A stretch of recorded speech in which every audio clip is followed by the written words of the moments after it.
My name is Schalk Neethling, and this is the Mechanical Ink. Podcast, a podcast about open source, the open web, sustainability, and those who want to make the web and the world a better place.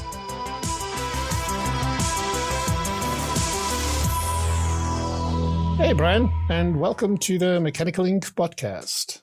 Thank you. I appreciate it. Happy to be here. Yeah, so I found you by chance. I think I was looking for an alternative to some application that I was using, because I was using, I'm on a Mac, and so I was using this thing. I've even forgotten what the service is called, but you get this service where essentially you pay like $10 a month, and then you have this catalog of software that you can install. And it's cool. It's very nice. But at some point I was like, I wonder if I really need this. So I was starting to look for like alternatives. I was kind of like, I always talk about open source, how great open source is. I should really find open source things and see what there is and what there isn't. And so I was starting to find stuff, but then for some things it was harder than other things. And I started looking around and I stumbled upon your channel on YouTube, and I started watching a couple of videos, and I was like, hey, this is really cool. I should speak to the persons whose voice is behind all of this cool stuff. And so I reached out, and you're like excited to do this, and here we are. So yeah, absolutely. I've given a bit of an introduction to that, but I think you can do a much better job. So I'm going to hand it over to you. So please tell us more about yourself, how the Open Source and Awesome channel on YouTube came to be. Okay, yeah. I'm Brian McGonagill, and I'm an open source advocate. That's how I introduce my videos. I noticed that tons of channels on YouTube, they always start with, hey guys, and I just felt so generic to say that. It's a natural thing to say because you're trying to introduce yourself to people and say, hey, we're starting. But I just thought, let me come up with something a little bit different. So I always start with the open source advocate. The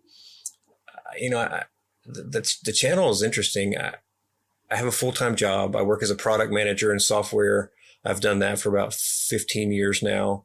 My background before that was a graduate degree in physics. And then I worked at Large Hadron Collider in CERN. And I've worked at Intel doing process engineering for chips and things like that. But I was a police officer before all of that for about 10 years. So I've got a strange background that mixes together well for what I do, because I work as a product manager for a company that makes software for public safety. So law enforcement, firefighters, paramedics, things like that. And it's a super rewarding job. I love it. But in my daily personal life, I really try very hard to use only open source software whenever possible.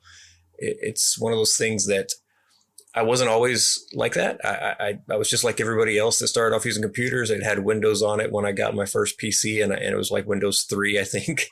But I was just, okay, here it is, great. What do I do with it? And looked at all the applications that were there. And I was very accustomed to using the things that came with it, or the things that the university wanted you to use, office suites and different things like that. So when I got into graduate school, I started working with the Large Hadron Collider project and the Open Science Grid. And that really got me into using Linux to do that with the clustered systems. And I started really looking at Linux and thinking, wow, have I never heard of this before? Have I not seen this and come across it in the past? And it was really very interesting to me that it was such a great little system, and it really worked well on my hardware. You had to do a few extra steps back then to get the drivers and things working like that, but it was great. And as time's gone on, as social media has become such a huge impact on everybody, I started realizing how much of our information we just hand over freely, where if the government was to ask for it from you, you'd be angry. But they don't have to. They just have to go look you up on social media, and there it is. You've given it away, completely without thinking about it. You've told them everything about you, your height, your weight, your pictures, your family, your friends, your network of people that everything that they want to know about you, where you work, what you're interested in, they can get it. And I know it makes me sound a little bit like a conspiracy kind of person, but I guess conspiracies are only conspiracies until you realize, wow, that's actually pretty accurate what we're doing. So I I was looking around for open source alternatives to a lot of the stuff that I used every day. I wanted to start hosting my own things. I wanted to start keeping things in my home and on and under my control, and really getting my family protected, because I'm fairly technically savvy, but my family is your average user, which is like, if it works out of the box, that's what I want. So if I can't find something that does that, I'm their IT guy, right? So I don't have time to be their IT guy. So I've got to find great solutions. So yeah, I was really looking all over the place for good open source software. And I was watching YouTube videos, and there were these great, 7-minute intros to something, but it was never any kind of detail of, okay, how did you get that installed? Where did you even find it? They'd give you a really great intro to what the software was, but it was just no meat to the video. It was really just a way to kind of get your appetite going. And then I was getting frustrated trying to find it. Not that it wasn't there. Either I didn't know how to look, or maybe it wasn't there yet. But I thought, okay, if I can't find detailed videos, then I'm going to start making some videos and see if I can do what these guys aren't. And my timing is always terrible. I decided to do really long, detailed videos whenever things like TikTok were coming along, when YouTube Shorts were, getting popular, when Twitter was at its, height, where people only wanted to communicate with 140 characters, and where people wanted to communicate in, 2 minutes, 30 seconds, 15 seconds, whatever it is. So I just thought, okay, it's okay. I'm still going to stay with long form content. This is where I do better. This is the level of detail I would want if I was the person that was trying to understand this. And really, I started thinking about, okay, if these are beginners that don't have any idea where to start, like, what should I show them? What should I be explaining to them? So as I've gotten better. When I first started, I asked specifically, like, hey, if you see a problem, if you see a way I can improve, let me know in the comments. And people did. So it was great, because my audio was terrible. And I don't see well, so I move close to the screen a lot to see something sometimes where the font is very small. Yeah. And I forget about the microphone and my position of my face in the microphone. So I get behind it, I get off to the side, and the audio starts to suffer. Right. So I've learned, I had a great viewer that said, hey, I can help you modify your audio afterwards. So it was like 3 steps on Audacity. He was awesome. Like, he just walked me right through it like it was nothing, and it made a huge difference. So YouTube's been great, but that's how the Awesome Open Source channel started. I mean, I just wanted to get out there and share with people that open source is awesome. And, you still hear these myths today, right? Like, well, open source is not as secure as other software. Well, that's absolutely not true, because if you can't see it, you don't know what's going on behind the scenes, right? You have no idea how secure or not secure something is. Open source is never as good as closed source software. I disagree with that too. I think I've found lots of open source applications that I find are much more capable and powerful than some of their closed source alternatives. It really went from there. And people, are asking me all the time, hey, could you cover this or could you cover that? So that's nice to see that people are interested in finding out something else and learning something else. And it keeps me an ever growing list that I'll never get all the way through, I'm afraid, but it keeps me busy. I never worry about running out of content. Let's put it that way. But yeah, that's really where it started. I know it's a long winded answer to your question, but no, that's brilliant. It's kind of a long story to get to there. Yeah, no, I love it. That's awesome. And I'm so glad the channel exists. It's the other reason why I wanted to do this. Like, more people should know about this, because it's this incredible resource. Like, I think there's a couple of things there. Like, one of the things are that people don't know. They just don't know that there's these options out there. And then the second thing is, like you said, a lot of these kind of dive in the middle, making assumptions that you already have this background knowledge. And so people might start getting interested in it, but then they kind of feel like, oh, I guess I'm just too stupid for this, because, we always blame ourselves. So, being able to say, look, here's a whole channel that's giving you all these alternatives, and this person really walks you through the process. You can jump in and you can start following along. And if you get stuck, you can ask. There's a forum, all kinds of stuff. There's all kinds of ways you can get support here. I think it's just incredible. And to your point about the fact that some people think, oh, this is not as capable, I think a lot of this has to do with UI and UX. I think that is one of the places where open source, unfortunately, still suffers.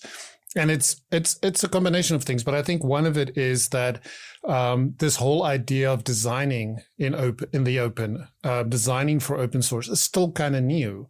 So designers kind of don't think that they have a contribution to make here. But I think this is another thing that I'd like to open up and let people know. They actually know this is one of the missing links we have in open source. Is there's some amazing software, but the UX is kind of shitty. So people is like, struggle to use it, or it just looks ugly.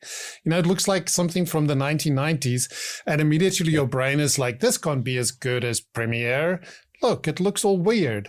But then it's like, but Blender, that's an open source thing. Right. Exactly. Yeah.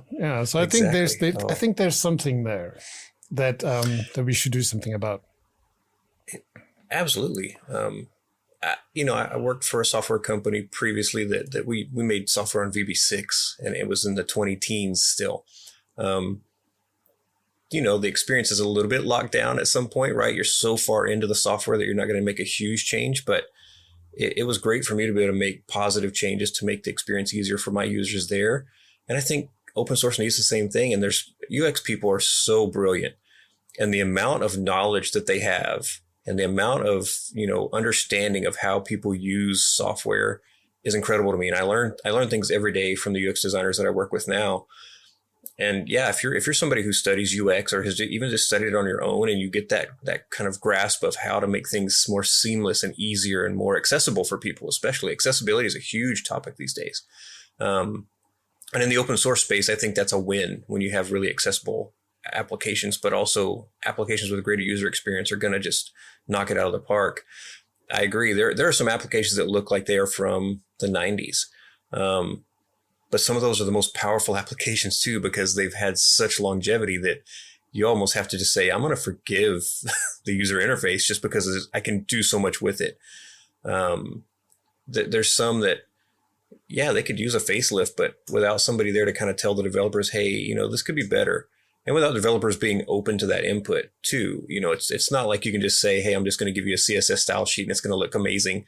It takes work and it takes effort, but I think for the projects that really want it, they're going to get there and they're going to accept that input and they're going to try to make those fixes. And I actually had a great experience with I did one on a project called Databag. It's still pretty new, but it's intended to be an end-to-end encrypted chat system that you can federate. It was pretty cool, and it was very new still. And I told him, hey, I'm covering this on my channel because there's ripples that happen when you do that, no matter who you are. But if you're a creator and you have a decent amount of audience, which I think at the time I had 50,000 subscribers, so count about 5% of those would watch the video at some point, but they do jump over and start looking at those projects and start adding issues really fast, and it can overwhelm people. But the developer is great because I said, hey, I'd love to see it, make it a little bit easier. It took me a while to kind of fumble my way through how to set things up. And I gave him a few, just quick mock-ups and walkthroughs on how I thought it would work better. And he was super receptive, and he's added almost everything I handed him to that software to make it easier to federate, easier to add users, easier to start new chats and things like that, And he just admitted, he's like, I'm not a UX person. He's like, I'm a developer.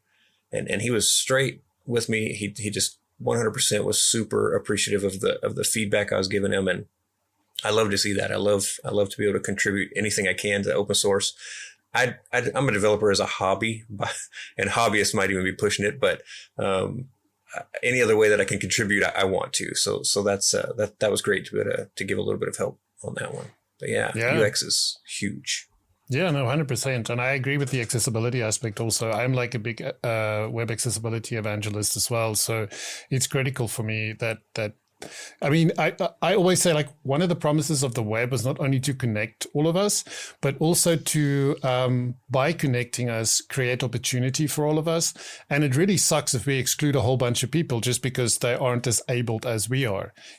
I think for me, Absolutely. Almost sometimes I think like they could even benefit more, because for them, oftentimes they've been excluded from the world simply because the hardware world, if you want to put it that way, wasn't quite set up for them. And so now this new thing comes in that's this digital platform. And now they're like, oh, come on, I'm being excluded here again.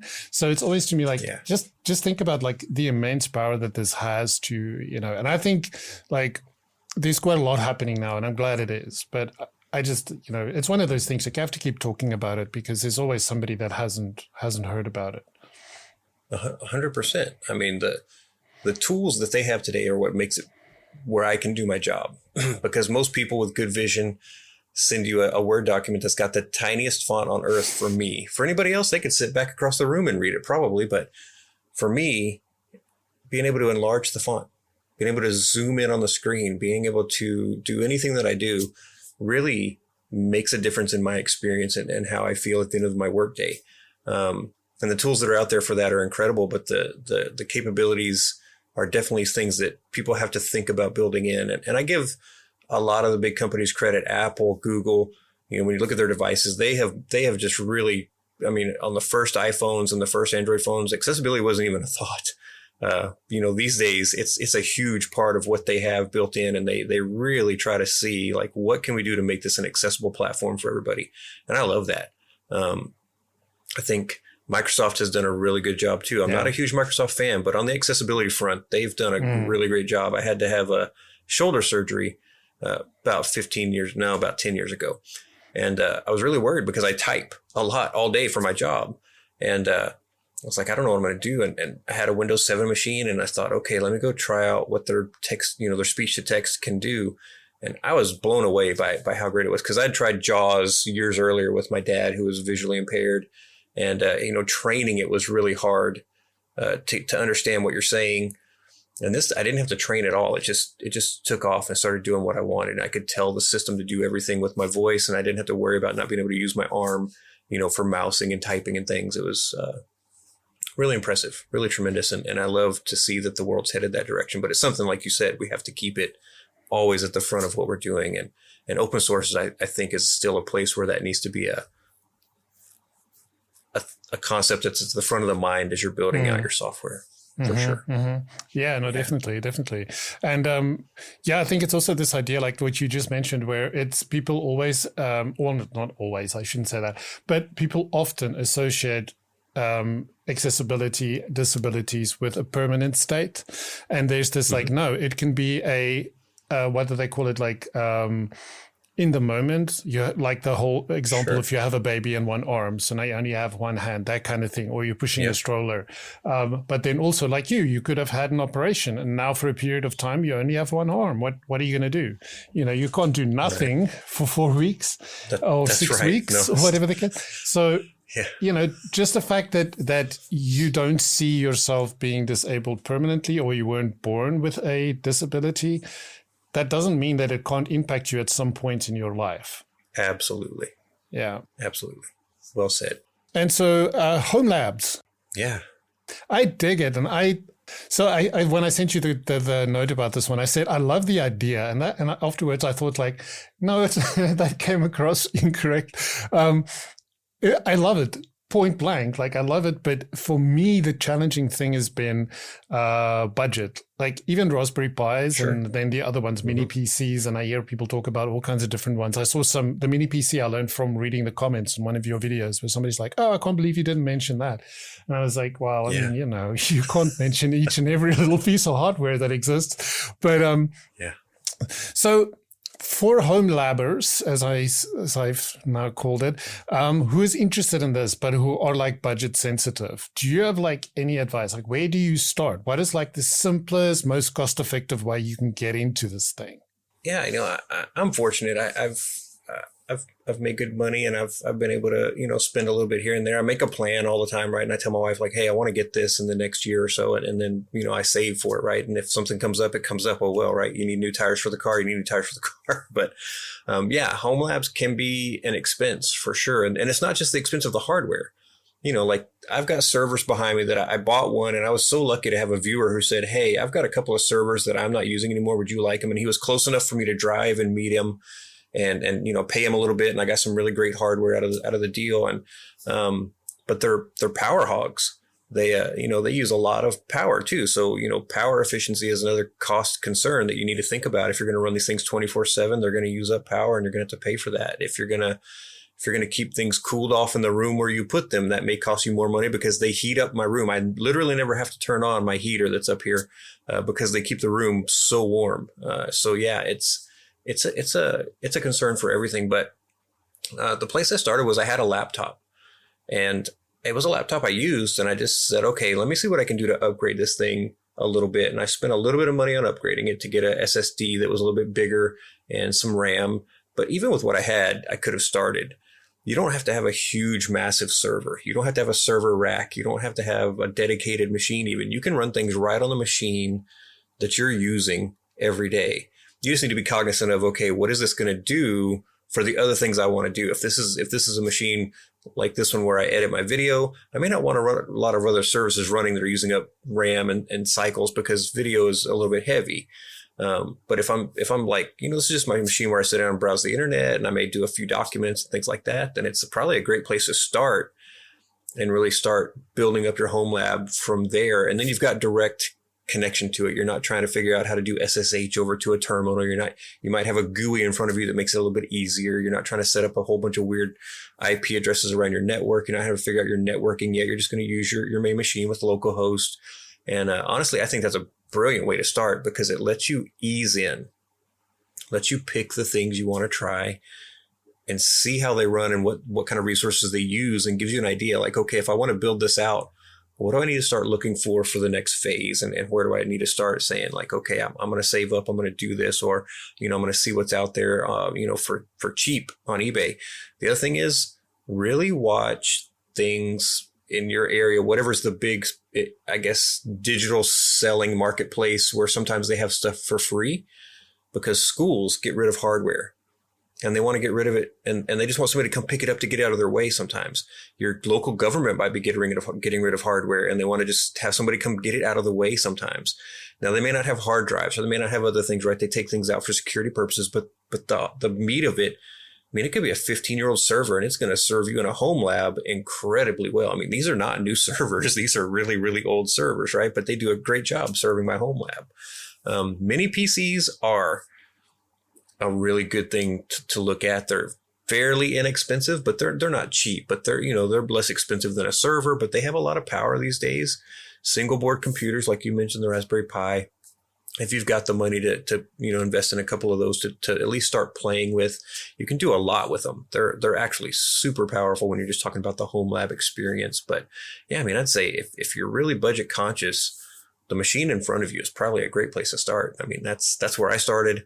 And I built out probably 6 or 7 services that I was running on that thing. And I ran them for like 3 or 4 years, and finally said, okay, I need to move that stuff over to something different, because that device was just getting a bit out of spec for even running those things. But yeah, I mean, huge place to start that can save you a ton.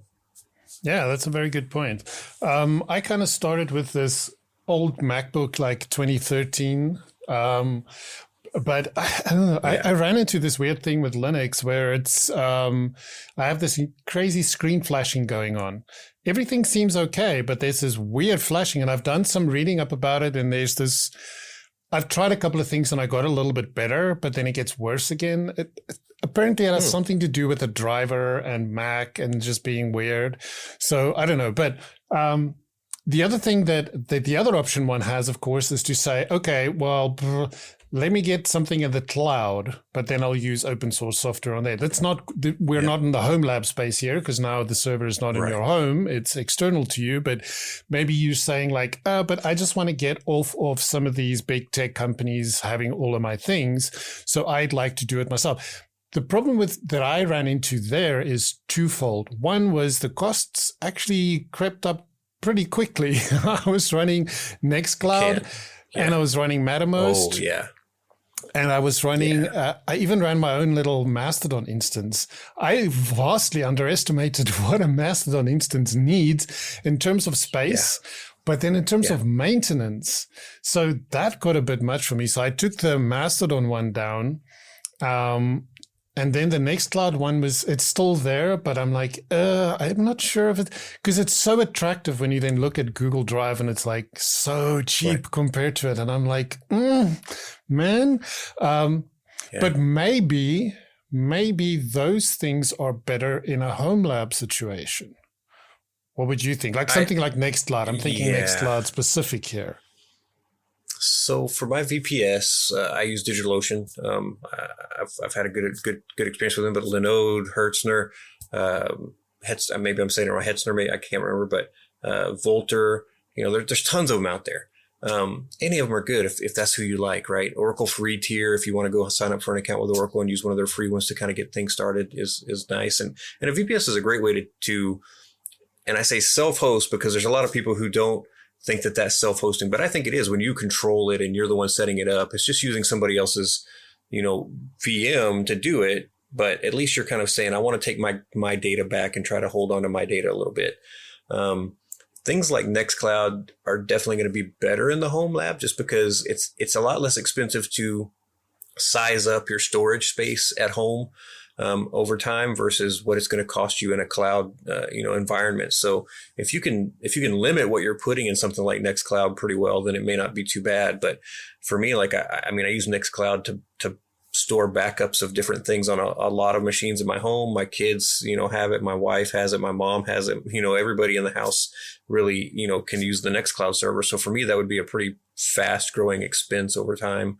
But definitely Mastodon, when you wrote that in the questions, I was like, oh my gosh, like he hit a hard one right off the bat because I've heard people say how tedious it is. And I was like, I don't want to do that. I just haven't even tried to tackle it yet.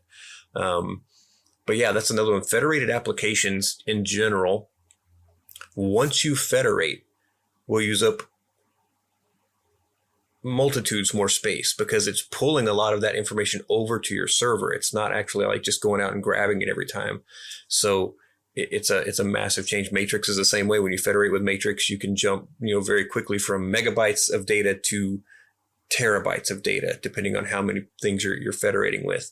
Nextcloud has federation, right? Federation is the big word for the day or word of the year, right? But it's also, you have to think about what is it really going to do to me whenever I start kicking that in. So Nextcloud, Mattermost, just depending on how much chat you have going, it could get to be pretty big, pretty fast. I haven't run that one. Rocket Chat does grow over time. That's the one I run for my discussion server. And it's similar. And again, federation is built in if you want to federate and things like that. But you pick some tough ones for using a VPS for sure. So it can creep up pretty quick. And I try to be cognizant of what I run there. Really, what I use my VPSs for is more of my VPN servers. That way, it's not dependent on my home internet connection being up for me to be able to access my VPN and do other things that I want to do over the VPN. I'm not hoping that my servers haven't gone wonky and shut down for some reason, or that there's not a power outage, right? It's really when it's up in that cloud that you've got that much more constant connection that you can have for whatever you might need, regardless of what's going on with your home lab. So I tend to use that for those things. Email is another one. If you're going to run your email server, definitely you want something with a fixed IP address, and you want something with a unblocked IP address that's already not blocked, or otherwise you're going to have a really hard time. The thing is, most VPS providers these days don't support mail servers anymore because they had so many people just come in and get their entire set of IP addresses on the block lists. You're setting up spam servers really quick and just killing them again. And but for me, that's I guess I got grandfathered in under DigitalOcean before they pulled that, so I'm very lucky, and I just keep that one server running. But it's VPS is a trick for sure.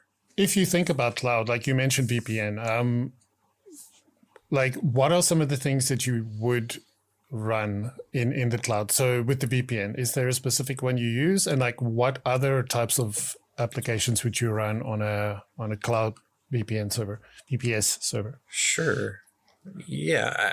So I use WireGuard just in the background. I've used NetMaker to set up my WireGuard networks in the past. It's a really great open source tool that's fairly new. It's been around for a couple of years now, but it's got a really nice server interface for really setting up all your networking and things. It's really, really great. And they've got a nice script that helps you get it kind of set up pretty quickly.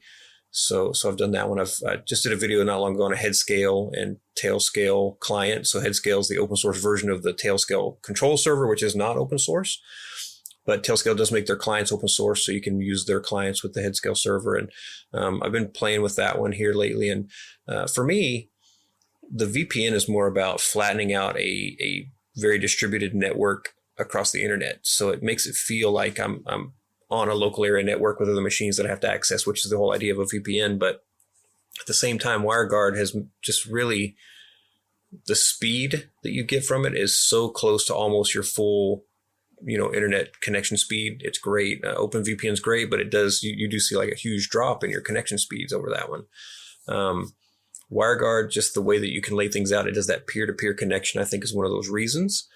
So head scale and tail scale have been really good. I've been testing that one. I'm doing another one right now called NetBird that I was requested by the company to check it out and see what's going on with it. And it's another open source option. So I'm kind of excited to see how it does. But for me, what I'm accessing is really, I do a little bit of side IT work for a couple of clients, and I can access their systems remotely and do that work remote without having to drive over there all the time. And if they call me, with some problem, I can just jump on and see what's going on and usually fix it without having to go down there. And it saves them time. It keeps them up and running, and it saves me time having to drive somewhere and go do that. And I don't drive. My wife drives, so it saves two of us time.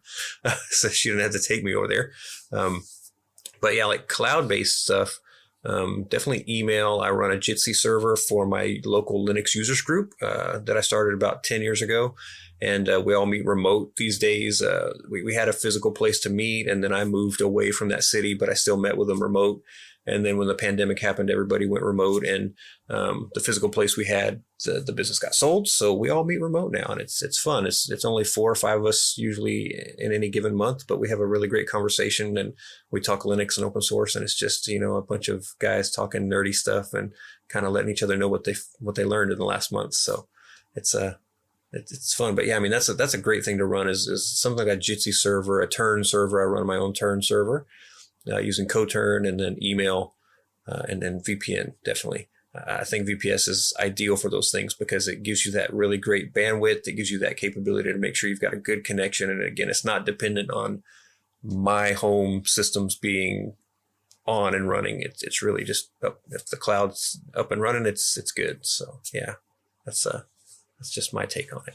Cool. So you mentioned head scale and tail scale there. So I wanted to dig into those two a little bit. So first of all, maybe we should dig into exactly what they are. I think most people that listen to this will know, but let's assume people don't. What is the interplay between head scale and tail scale? And like, what's the use case? Like, why would you reach for one of these? Okay. So, I mean, a VPN is virtual private network, and these Tailscale uses a protocol called WireGuard that was created a few years ago that's very fast and well encrypted, and it lets you do peer-to-peer. So instead of having to go through a relay node and then back to wherever you're trying to reach, it just creates a connection between two systems whenever it can, and you're really having that direct connection.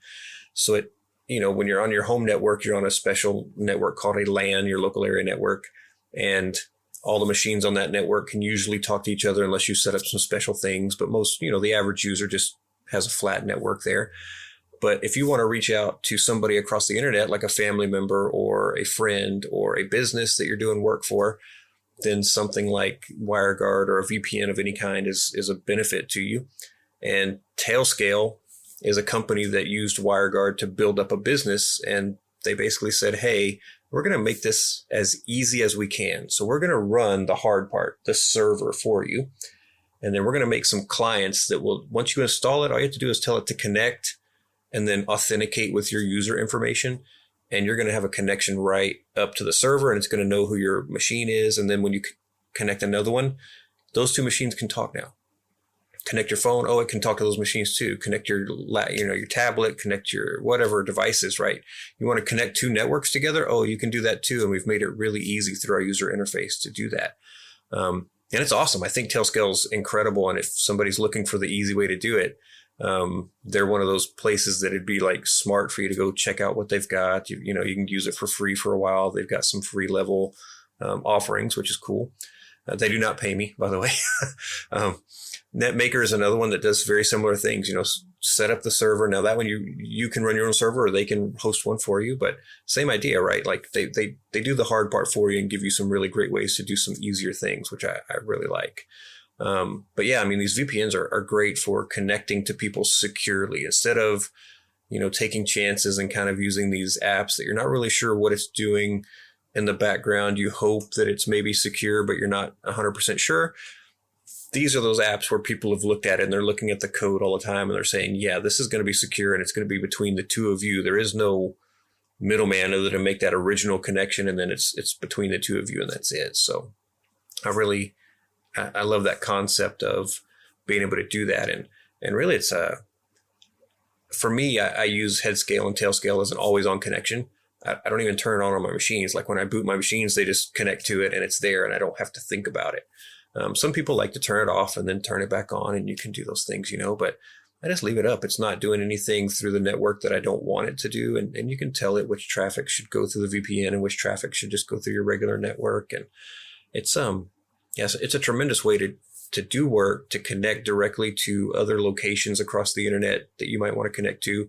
Maybe your friend is running a Jellyfin server and he says, hey, if you'd like to check out some of my media, you can. The best thing to do is set up a VPN using one of these technologies and then access that server that way, because then he's not opening it up to the world, and not everybody can try to hit it and get his media and get him in some kind of trouble, right? There's all kinds of really great reasons that you might want to use a VPN like that, and a WireGuard VPN is it's going to have that speed that you want for transferring media, for instance, or maybe you're trying to do a remote desktop session, another one where you want a little bit of speed, so it's not a really laggy connection and things like that too. Yeah, that's super cool. So I also know that I think it's Jarrett Cento from the guys from Changelog.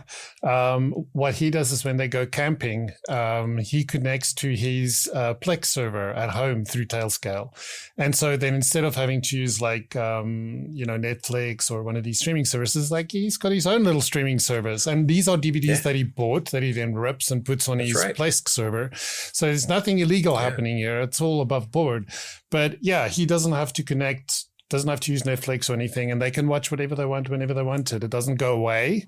Today you can watch the movie. Next week it's like, oopsie, it's no longer there. It's always there. That's right. The other cool thing, and that's something I want to do because, I don't know, it seems like I choose the hard things to do, is one of the things you can do with Tailscale is you can host your blog, for example, and serve it from your local machine.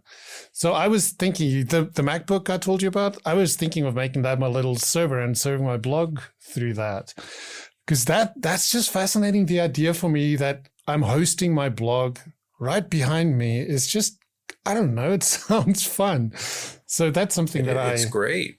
I haven't done it yet, but I want to do it. Yeah. Yeah, you're opening up access to the world without opening up your network to the world, which is the best thing, right? Because these are things where you don't have to go when you have that server outside of your network, you don't have to go open ports and things like that on your firewall, which is much more secure than trying to open up a bunch of ports to let traffic, flow through that needs to. So yeah, it's definitely it's a huge way to go and a much more secure way to go too. So yeah, I love that idea. That's awesome. And I got that idea from, I think she's called Bash Bunny on YouTube. She made a video where she took also an old MacBook and she turned it into a server, and she used Tailscale and she's serving her blog from it. So I was like, that's so cool. I want to do it too. So, and what I learned awesome. when I looked at this Mac is this is still from the age where you can open the thing. Like there's little screws at the bottom that you can, what? Because I saw she replaced her hard drive. And I was like, you can't open a Mac. And then I turned this one over and it's like, you can open a Mac. Not today. Yeah. Although maybe we will be able to again, because Apple said they're going to do the whole right to repair thing. So it sounds like not in too distant future, we'll be able to open our Macs again and upgrade our own RAM and our own hard drives, SSDs, and all these kinds of things. That would be nice. Yeah. Yeah, for sure. That would be awesome. I love Mac hardware. I use an iMac in the other room. It's a 2010 model iMac, 27-inch, but I upgraded it myself. And it still runs better than a lot of the machines that I get from my workplaces that are brand new. I mean, just because it's such good hardware, just upgrading the specs on it just made it run tremendously well. Now it's getting a little bit where it can't run games and things that are fairly new, but it does a really great job with most stuff. So yeah, terrific hardware. Upgrading it.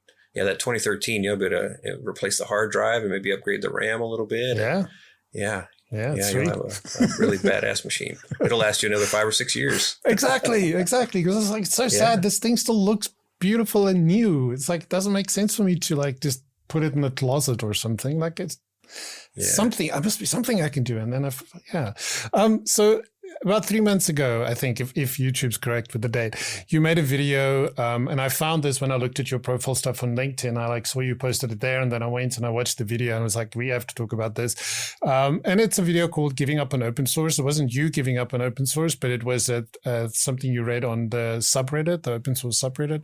Mm-hmm. And basically reflecting on how attitudes and bad behavior can negatively impact open source. And wow, I mean, that's like right in my wheelhouse. Having been involved in open source for so long and working closely with community, I've seen that if your first experience of open source is a toxic open source project, you will never come back. Because, so for me, it's like thinking about this and thinking about how can this be as welcoming as possible for as many folks as possible. And so I just love for you to just talk about it a little bit, because I think you've talked about it really eloquently in the videos. So if you just want to share maybe your thoughts around this topic, that'd be lovely. Yeah. I prowl the subreddits and more Mastodon these days and Lemmy, but yeah, I mean, I still prowl around and look, and I just happened to be on the open source subreddit and I saw this question where somebody says, is it bad to abandon my open source project? And I thought, well, that's not a great question. So what's this guy talking about? And he went into some detail and I read it and I thought, oh, that's, it's painful. So he had an open source project. It got covered by a channel like mine on YouTube, and a bunch of people rushed over to see it and start using what he was making. And I don't know what the project was. I don't know him. I just saw his handle from Reddit. Didn't go look him up or anything. But in the process of people liking what he was doing, they started making demands of him instead of, doing things in a friendly way, in a proper way, in a way that says, hey, I appreciate what you're doing. And, I told you in the beginning, I was a cop for 10 years. And when you're a police officer, you see people at their worst every single day and people at the worst moments in their lives every single day. So that can start to stick with you and kind of get stuck in your head of that's how people are.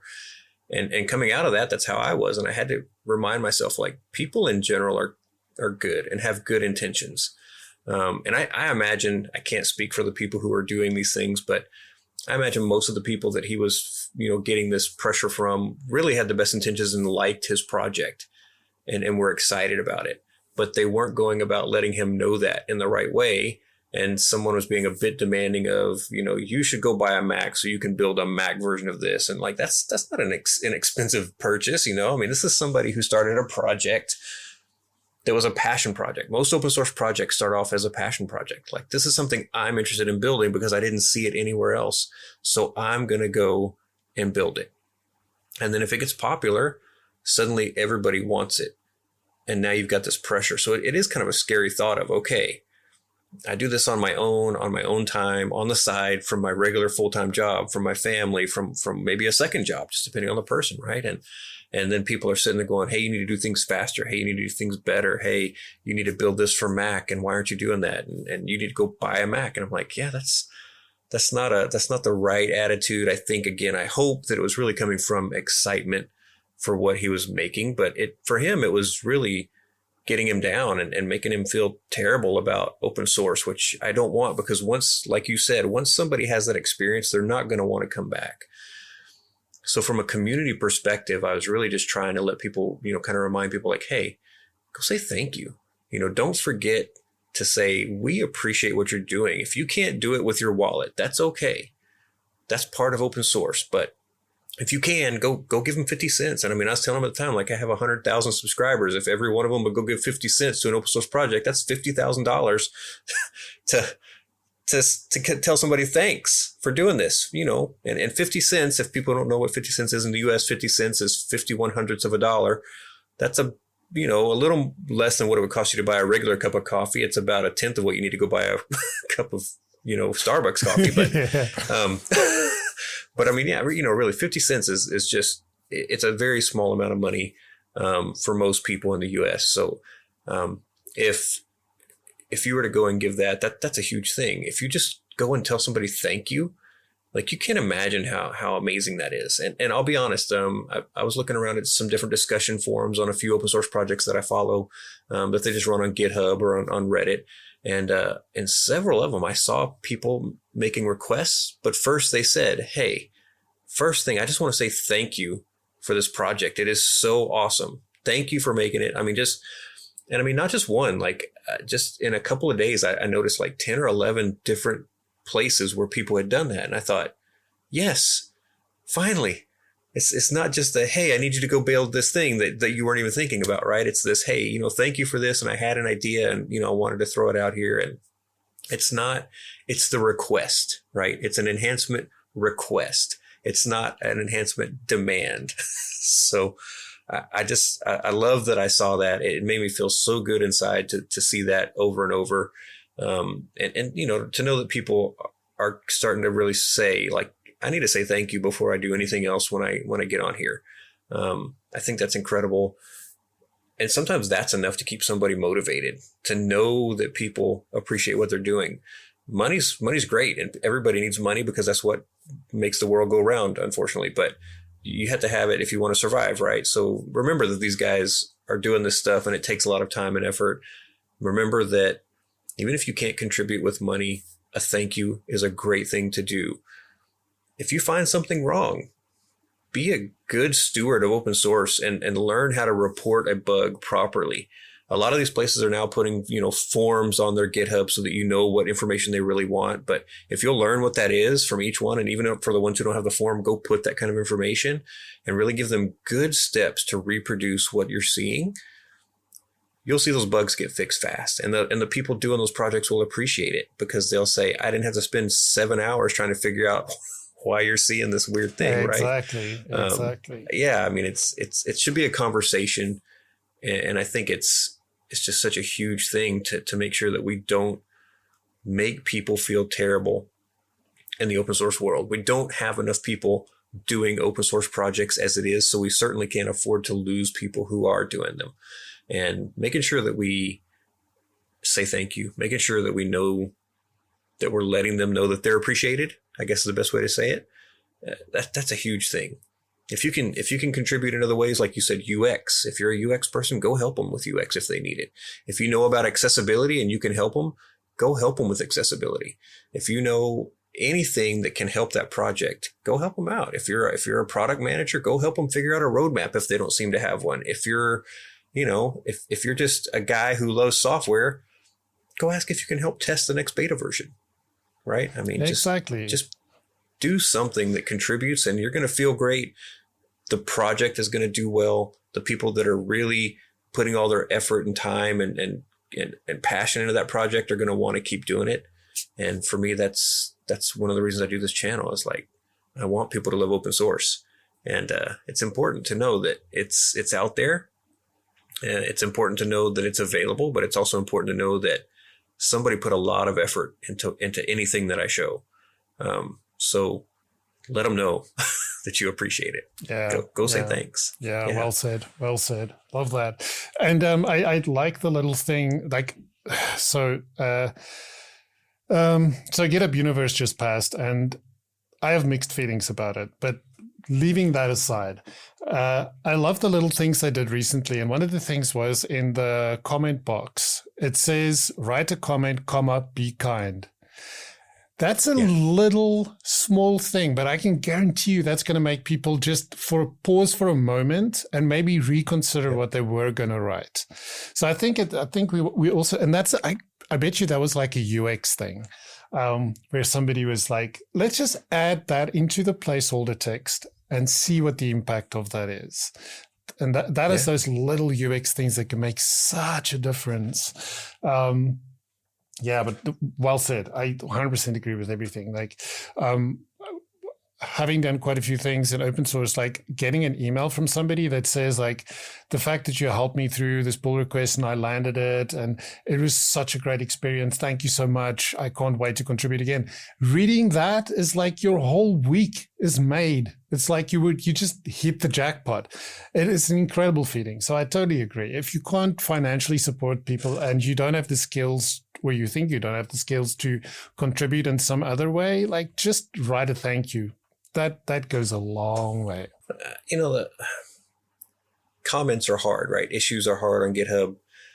I tell people, I try to answer every comment that I get on YouTube, and I can't always answer them because I don't understand the context and I don't want to say something that's not going to be helpful.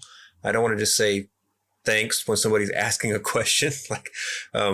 So if I can't answer it, sometimes I don't. And it's just because I don't really know what to write. But sometimes I'll say, I'm not understanding what you're asking. Could you clarify? And they will. Sometimes they don't come back. It just depends. But even the ones that come in a different language, I will 100% go try to do a Google Translate on that thing and then try to answer and translate it back and post it back for them in their language, because I want them to have that interaction. But early on, I had a few people who were you can read a comment in a lot of ways. Some comments you can 100% just understand exactly what they were feeling, but some comments you could read it angry, or you could read it sad, or you could read it depressed, or you could read it happy.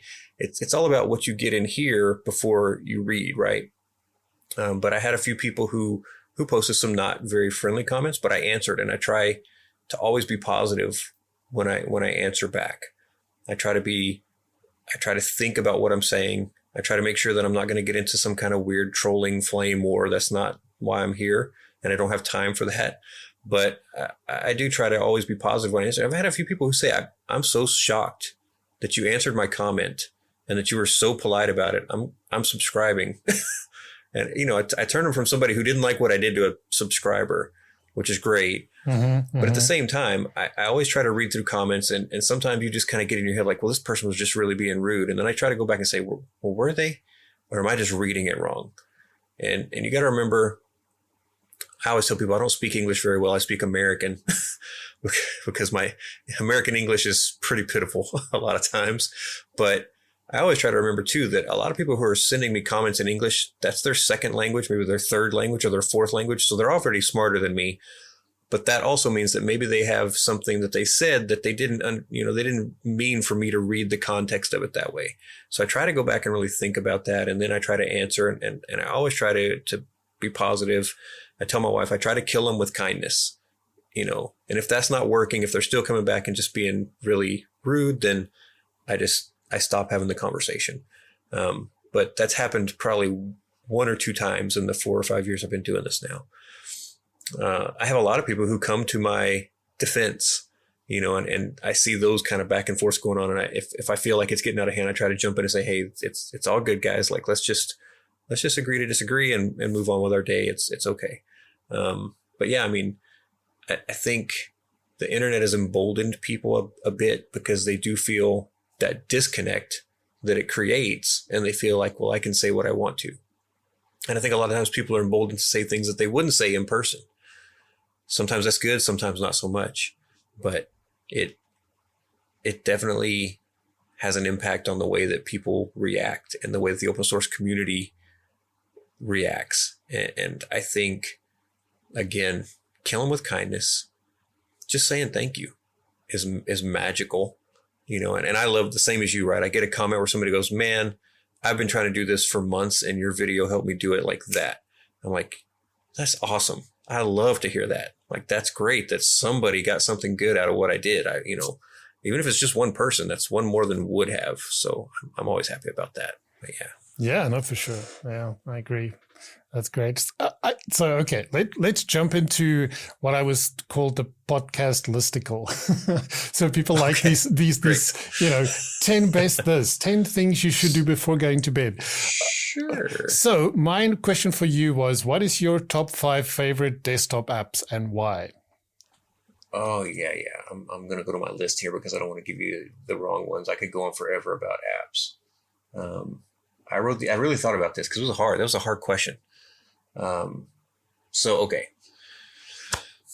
I've done a lot of videos. Now, most of my videos are on web-based applications and server-based applications, but I would say for the desktop, Tabby is one that I use every single day for multiple hours a day.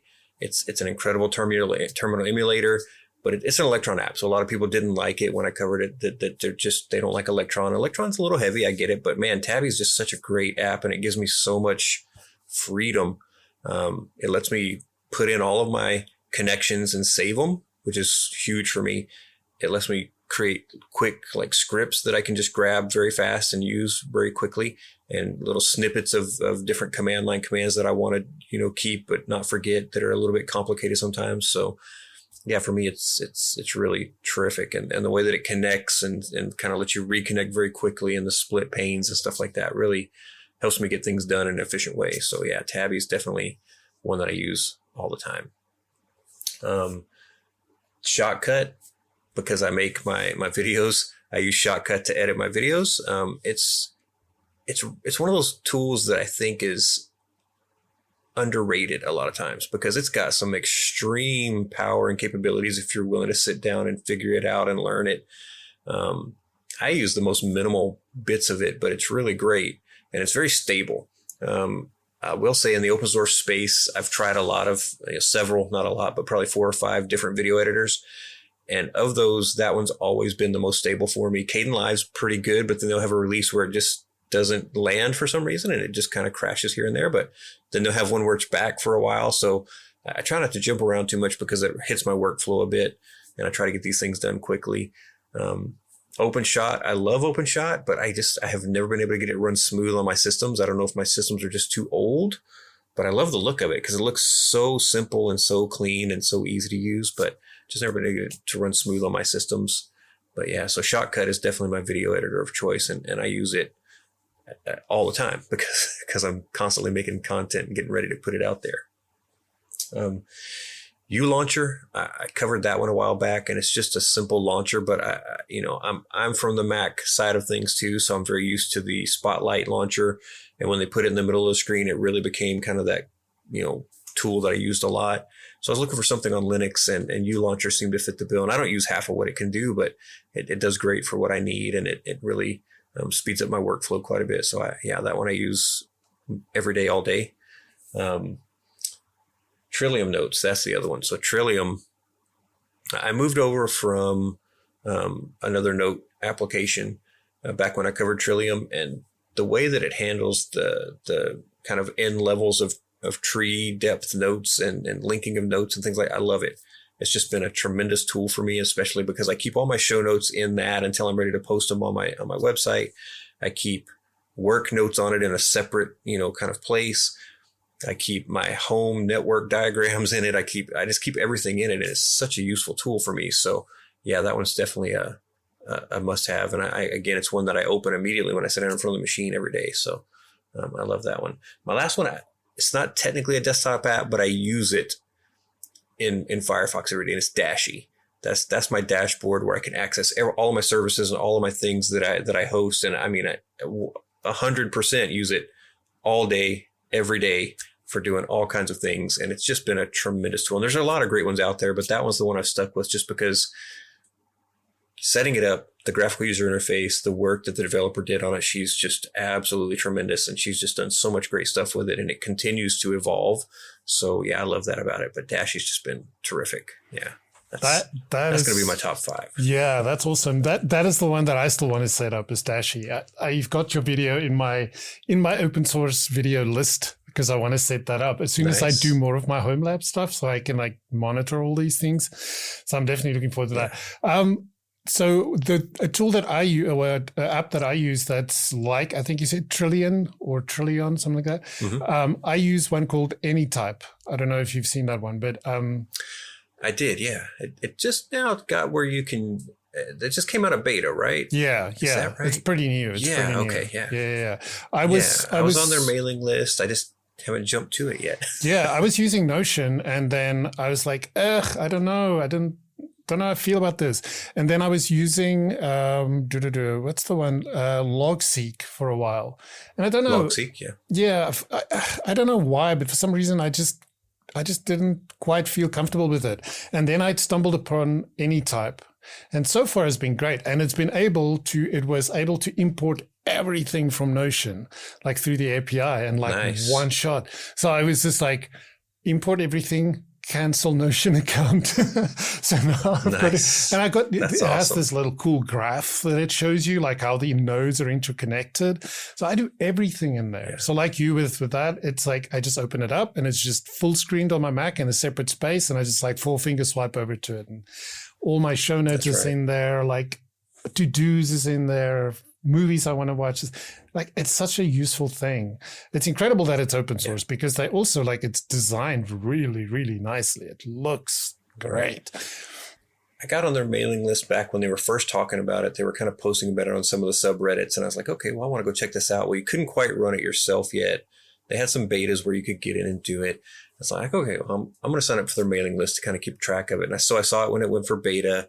I saw it when they started pushing it out recently. They sent me some emails and stuff. I thought, okay, I've got to go try that. I just haven't gotten to it on my list yet, but it sounds great. Yeah. And it's been going for a few years, I think. So I would expect it to be pretty mature, which is awesome. So yeah. I'd love to see that kind of dedication to a project like that. Yeah, it's really good. And they've got some really nice videos on YouTube also that introduces you to how to use it and that kind of stuff. And they have I still want to join those, but I think monthly or something like that, they have these community meetings where you can hear what's on the roadmap and give your feedback. So I really appreciate that. So yeah, no, I'm enjoying it. That's awesome. I'm really enjoying it.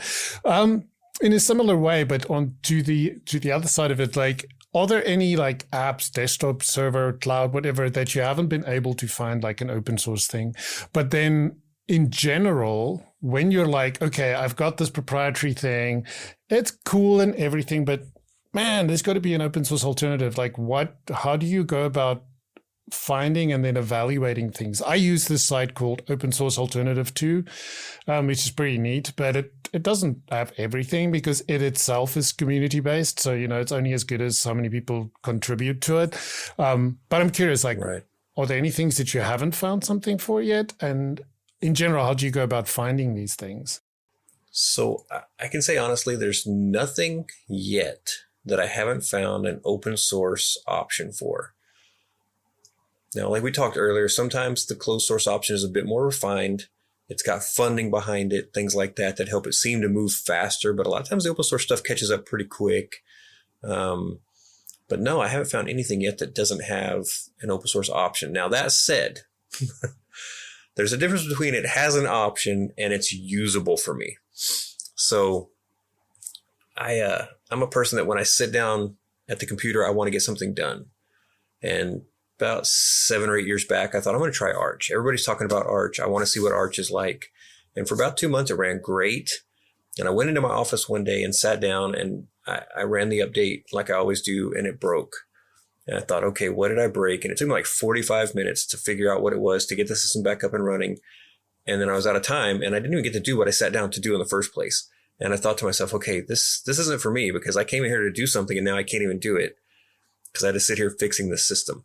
So tell you that story to tell you, I do a lot of things. I saw this movie called Renaissance Man way back when I was younger. And one of the lines that he said was this guy was an athlete and a sculptor and a painter and a this and a that. And I thought, I want to do that. I want to learn as much as I can in this life. And I learned slow. So it takes me for freaking ever to learn anything. So I learned how to play piano when I was a kid and I started creating music and writing music. And I just sometimes want to sit down and play piano. So behind me, I've got my piano here and it's hooked up to a Mac and I use GarageBand because all I have to do is plug in my piano, turn it on and start GarageBand and I can start playing. In the open source space, there are a lot of digital audio workstations. I support the Ardour project monetarily every month or whenever they charge me. I've used Ardour, but when I sit down at Linux, and it took me 3 weeks to figure out how to connect my keyboard controller, had to figure out, okay, Ardour's there. Why is it not making sound? Okay, where do I get sounds from? Oh, what is this thing called Jack?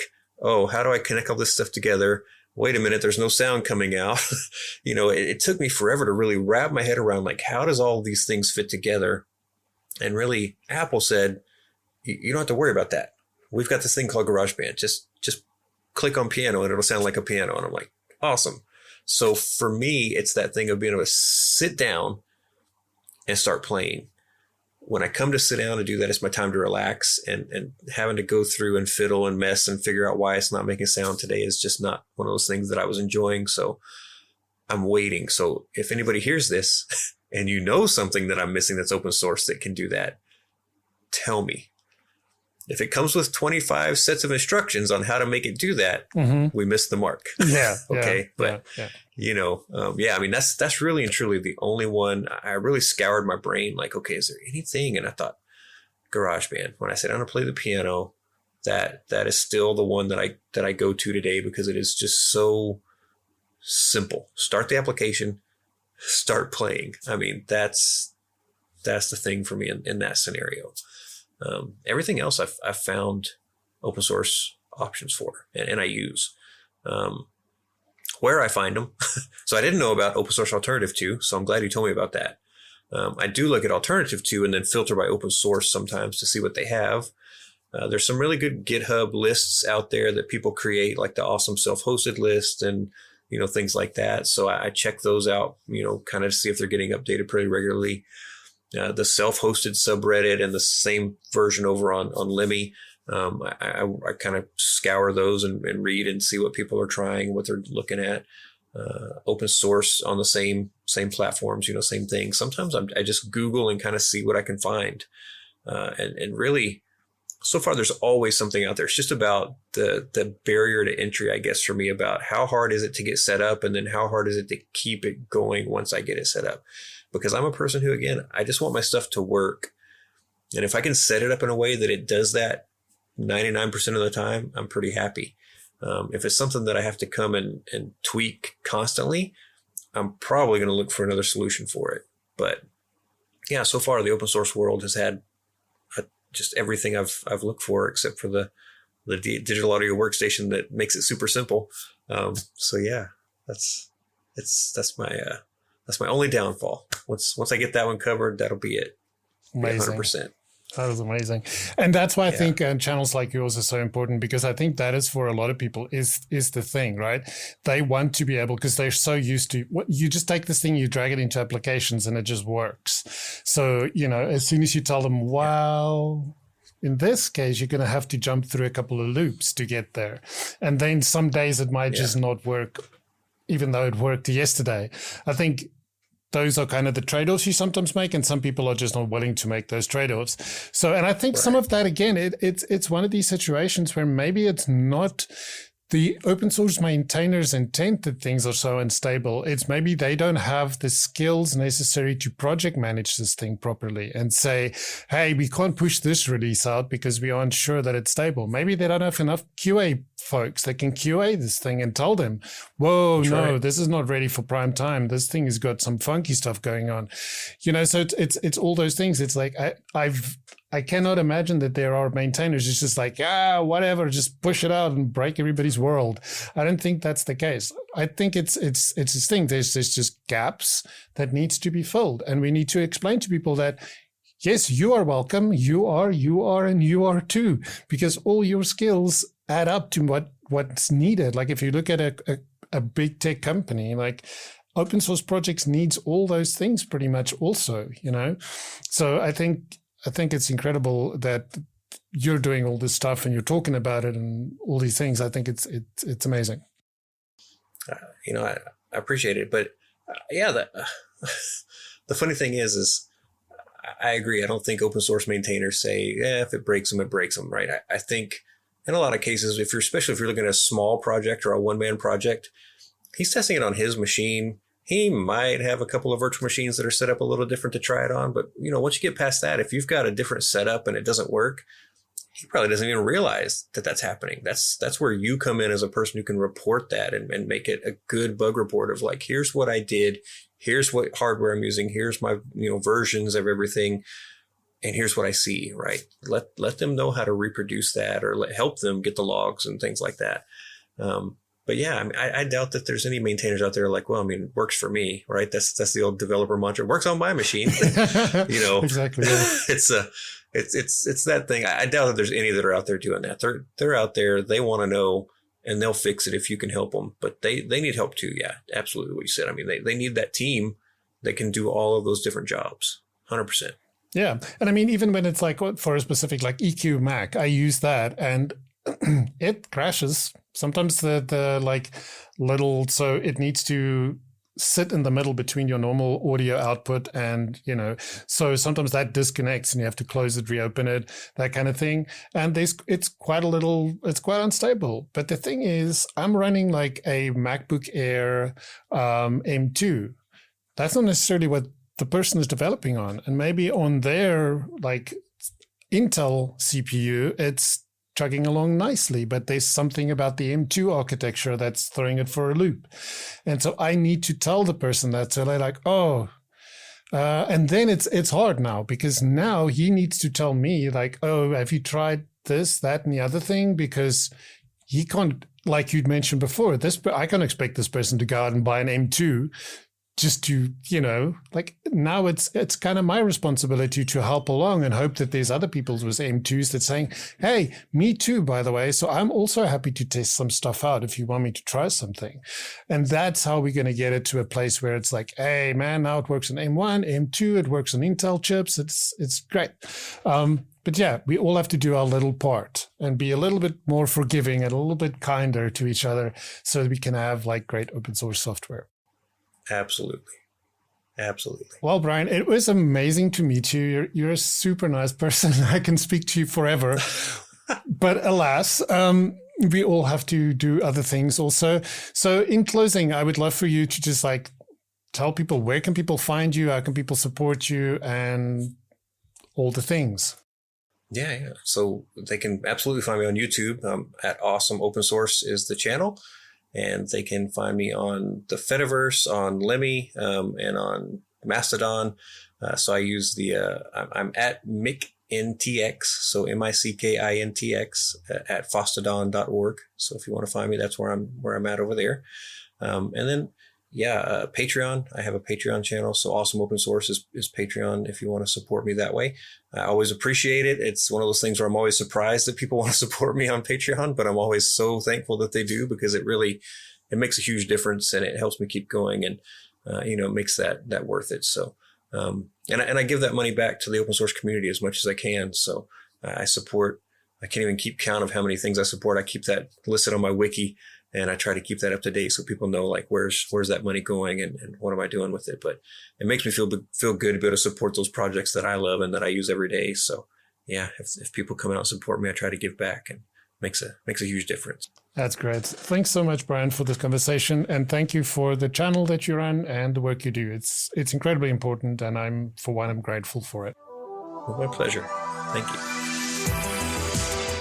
Thank you for listening to the Mechanical Inc. podcast. If you enjoyed this episode, share it with your friends. Leave us a review on Apple Podcasts and Spotify. Have something to add? Continue the conversation on GitHub and join the community on Slack. Until the next one, keep all the things open.